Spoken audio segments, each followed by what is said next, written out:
नमस्ते दोस्तों, मेरे वीडियो को लाइक कीजिए और मेरे चैनल वेदू की कहानियाँ को सब्सक्राइब कीजिए। कामकाजी बहू। रवीना के 2 बच्चे थे। वो एक बड़ी कंपनी में काम करती थी। उसके ऑफिस जाने के बाद उसकी सास उसके बच्चों को संभाला करती, लेकिन रवीना को इसकी कोई कदर नहीं थी। एक दिन रवीना अपनी माँ से फोन पर कहती है, मम्मी क्या बताऊं, मेरी सास तो बिल्कुल अच्छी नहीं है। वो समझती नहीं है कि मुझे कितना काम करना पड़ता है। एक तो ऑफिस तक का लंबा सफर और फिर 9 घंटे लगातार काम। बैठे बैठे तो मेरी पीठ अकड़ जाती है। खुद तो सारा दिन घर में मजे करती है, जब मन करा सोए, जब मन किया खाए। तभी उसकी सास वहां आ जाती है। अच्छा माँ, मैं बाद में आपको फोन करती हूँ। जी मम्मी जी, कोई काम है क्या आपको? क्या हुआ? रवीना बहू, सारा दिन तो तू ऑफिस के मजे लेती है, लेकिन यहाँ ये बच्चे मुझे आराम भी नहीं करने देते। मेरी तो तबीयत खराब हो रही है। तो आपको लगता है कि मैं दफ्तर में मौज करती हूँ? आपको क्या समझाऊं, छोड़िए। माँ, काम करना भी जरूरी है। मजबूरी नहीं होती तो मैं खुद ही अपने बच्चों को देख लेती। अब आज तो छुट्टी है ना, आज तो कम से कम घर का काम कर ले। बहू काम शुरू करती है। बच्चे के साथ काम करना उसके लिए असंभव हो जाता है। वो जाकर बच्चा सास को देती है और कहती है, मम्मी जी जरा बच्चा तो पकड़ लीजिए, मैं घर का काम कैसे करूं? जैसे मैं करती हूँ रोज बच्चे के साथ। तुझे बताऊं तो तू सोचती है कि कोई बड़ा काम तो है नहीं, बच्चा तो सोता रहता है। अब देख लिया। खैर, बस मैं यही तुझे समझाना चाहती थी। ला, बच्चा मुझे दे और काम कर। बहू मुंह बनाकर वहां से चली जाती है। वो मन में सोचती है, बात तो सही है, बच्चे के साथ घर का काम करना असंभव है।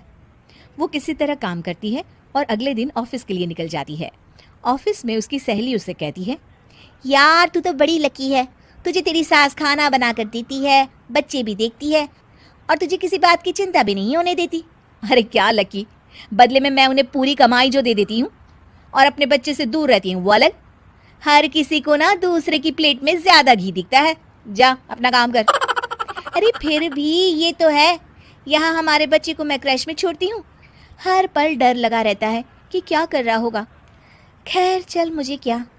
बहू घर आती है तो देखती है कि उसकी सास उसके बच्चे को बड़े ही प्यार से खिला रही होती है। वो माँ को देखकर खुश हो जाता है। बहू मन में सोचती है कि बात तो सही है, सासू माँ सारा दिन काम करती है, मैं ऑफिस से आकर भी काम नहीं करती हूँ।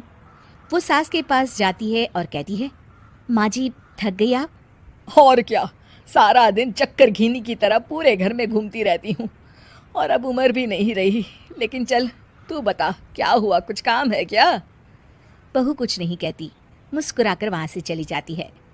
लेकिन अगले दिन सुबह सुबह बहू सास से पहले उठकर उन्हें चाय देती है। अरे आज सूरज कहाँ से उगा है, तू पहले उठ गई। चल अच्छा किया, मरने से पहले तेरे हाथ की चाय तो पी ली। चलो अब चलकर किचन में लगूं। माँ जी, आपको आज से काम करने की जरूरत नहीं है। काम करने की जरूरत नहीं है मतलब? क्या तू करेगी आज से सारा काम? इतने अच्छे तो हमारे नसीब नहीं है भाई। नहीं माँ जी, मैं नहीं करूँगी, ना ही आप करेंगी, बल्कि ये करेगी। तभी वहाँ एक काम वाली बाई आ जाती है। ये कौन है बहू? माँ जी, ये नौकरानी है और आज से सारा काम यही करेगी। मुझे माफ़ कर दीजिए माँ जी, मैं नहीं समझ पाई कि आप थक जाती हैं। आज से आप सिर्फ आराम करिए और मुन्ने के साथ खेलिए। और सास बहू बच्चे के साथ खेलने लग जाते हैं।